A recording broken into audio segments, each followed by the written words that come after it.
Welcome to the Rim Break Rodeo. We hope this video helps. First, open Settings and tap your name to access Apple ID controls.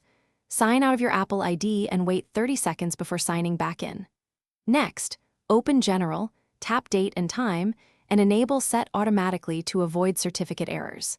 Verify you have an active Wi-Fi or cellular connection with good signal strength. Finally, return to the App Store and then the iTunes Store to confirm access has returned. Swipe up from the bottom and pause to reveal the app switcher. Force quit the App Store and the iTunes Store by swiping each card upward. Then perform a full restart by holding power and a volume button until the power slider appears. Slide to power off and wait 30 seconds before powering back on. After restart, open Settings, tap General, then Software Update, and install the latest iOS 17 update if available. If previous steps fail, back up your iPad to iCloud or to a computer using Finder.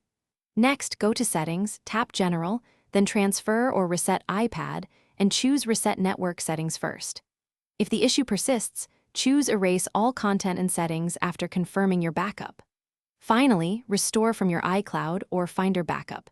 This full restore is the final fix when nothing else resolves iTunes Store access. Thanks for watching. Consider subscribing if we helped you.